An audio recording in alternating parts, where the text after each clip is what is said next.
Hola. Bienvenidos. El tema de hoy es la transustanciación. Bien. Para entender qué es, voy a darte una breve explicación de esta doctrina. O como los católicos se refieren a ello, sacramento. A sus feligreses les enseña la doctrina católica que nuestro Señor Jesucristo está verdadera, real y sustancialmente presente en el sacramento del altar. Es sacramento porque es signo sensible, pan y vino, y eficaz, produce lo que significa, de la gracia invisible y porque contiene al autor de la gracia, al mismo Jesucristo nuestro Señor. ¿Qué quiere decir verdadera? Verdadera según ellos quiere decir que su presencia no es en mera figura, como en una foto, como quería Zwinglio, sino en verdad. Zwinglio nació el 1 de enero de 1484 en Wildhaus, en el valle suizo de Toggenburg, en el seno de una familia de agricultores, siendo el tercer hijo de 11. Él quería que los creyentes entendieran que la Eucaristía la tomaran como una fotografía y no como una figura literal de la persona de Jesucristo. ¿Qué quiere decir realmente? Realmente quiere decir que su presencia no es por mera fe subjetiva, no porque uno así lo opine, como quería Ecolampadio, sino en la realidad. El nombrado Juan Ecolampadio, Weinsberg, Alemania, 1482, Basilea, Suiza, 24 de noviembre de 1531, fue un reformador religioso suizo-alemán, cuyo verdadero nombre era Eugen o Eugen. Después cambió su nombre por Ausschein, que significa faro. También lo intentó como muchos más pero falló porque esa gente son tercos como una mula. Y por más que uno intente mostrarles que están en un grave error ellos no le harán caso a nadie. ¿Qué quiere decir sustancialmente? Sustancialmente quiere decir que la presencia del Señor en la Eucaristía no es meramente virtual, como la usina eléctrica está virtualmente presente en el foco de luz, como quería Calvino, sino según el mismo ser de su cuerpo y sangre que asumió en la Encarnación. Juan Calvino, bautizado con el nombre de Johann Coven, otro más que fracasó en el intento.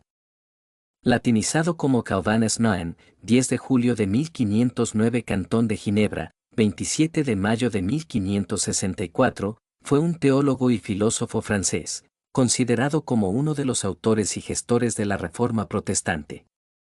Las doctrinas fundamentales de posteriores reformadores se identificarían con él, llamando a estas doctrinas calvinismo.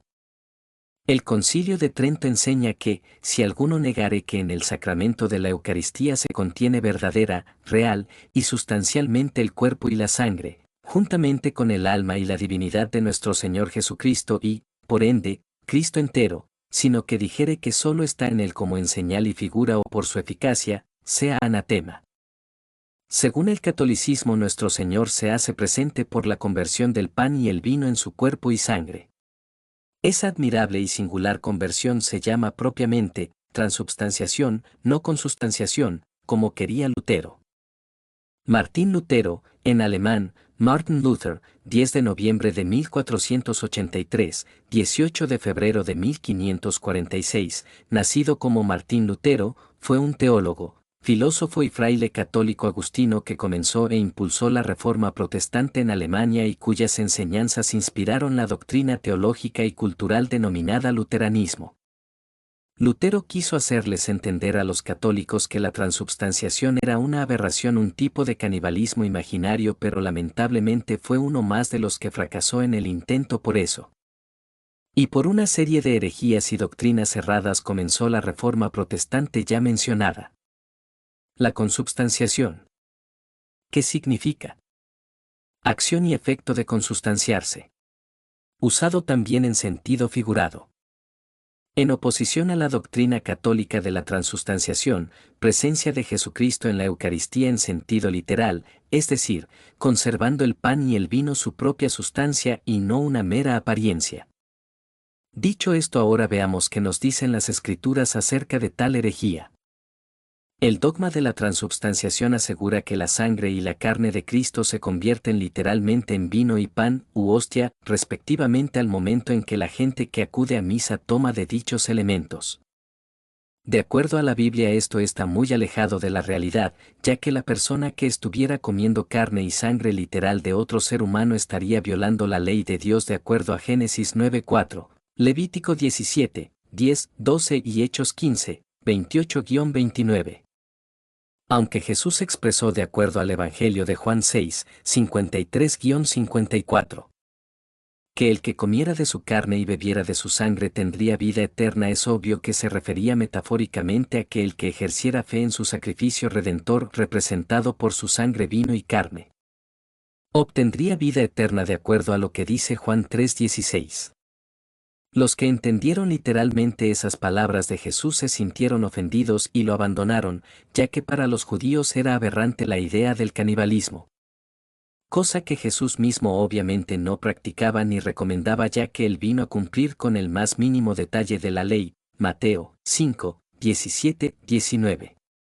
La razón por la que se cree que la transubstanciación es una doctrina bíblica es por la mala interpretación de las palabras de Jesús de Mateo 26, 26, 29. Donde algunas traducciones católicas de la Biblia dicen: mientras estaban comiendo, tomó Jesús pan y pronunciada la bendición, lo partió y se lo dio a sus discípulos, dijo: tomad, comed, este es mi cuerpo. Tomó luego un cáliz y dadas las gracias, se lo dio diciendo: bebed de él todos, porque esta es mi sangre de la alianza, que va a ser derramada por muchos para remisión de los pecados. Y os digo que desde ahora no beberé de este producto de la vida hasta el día aquel en que lo beba con vosotros, de nuevo, en el reino de mi Padre. Biblia de Jerusalén.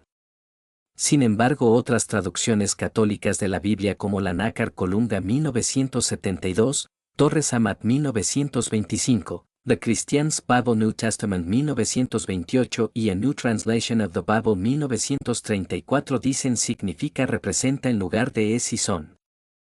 Los primeros cristianos no creían en dicho dogma ni celebraban misa todos los días. Dicho dogma de la transubstanciación fue decretado por el Papa Inocencio III, en el año 1215 de nuestra era.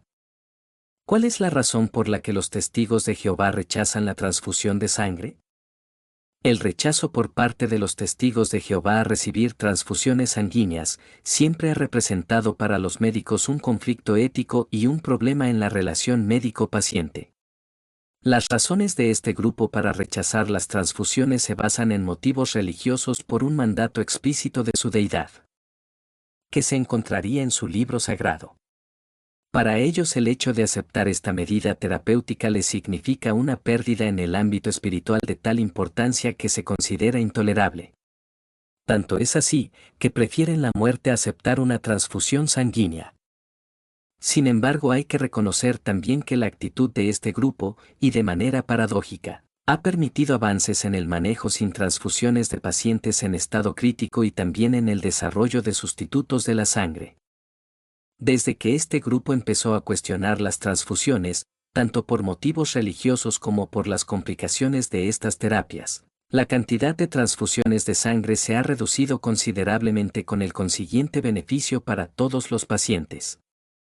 Se puede decir que en términos generales, la transfusión de sangre es un procedimiento terapéutico que tiene por objetivo corregir déficits hematológicos. Sin embargo, en algunos casos, puede provocar la aparición de efectos desfavorables, las llamadas reacciones transfusionales o reacciones adversas, que designan cualquier efecto contrario o imprevisto provocado para la transfusión de un producto hemoterápico. Como muchas confesiones religiosas, los judíos, por ejemplo, leyeron atentamente que el alma de la carne está en la sangre, Levítico 17:11. Esto les permitió a los judíos mantenerse a resguardo de una serie de encefalopatías por priones, a diferencia de otros pueblos que comían sangre.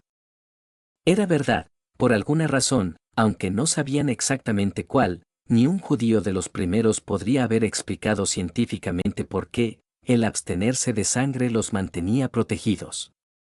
La mejor manera de proteger a su pueblo sería asegurar que ninguno ingiriese sangre. El mejor método para esto es la religión. Los testigos de Jehová dieron un paso más allá. concluyendo que aceptar una transfusión sanguínea no es en realidad muy diferente de comer sangre y que es verdad que han habido casos peligrosos de incompatibilidad de RH por transfusiones mal realizadas. En realidad los testigos enseñan eso, pero cada quien es responsable de lo que acepta en su cuerpo, si sangre en su totalidad o solo componentes sanguíneos, como eritrocitos, leucocitos, plaquetas o plasma. Como saben, la sangre no es un líquido homogéneo aunque lo parezca. Sin embargo, los testigos sí que aceptan solución salina y otras opciones no hepáticas, como los inhibidores de las erinproteasas, aprotinina, los antifibrinolíticos, ácido aminocaproico y ácido tranexámico, los derivados sintéticos de la arginina, etc. Pero para no salirnos del tema. En conclusión, no todos los cristianos creen en la transubstanciación. La transubstanciación solo es reconocida por los católicos romanos y ortodoxos griegos o armenios.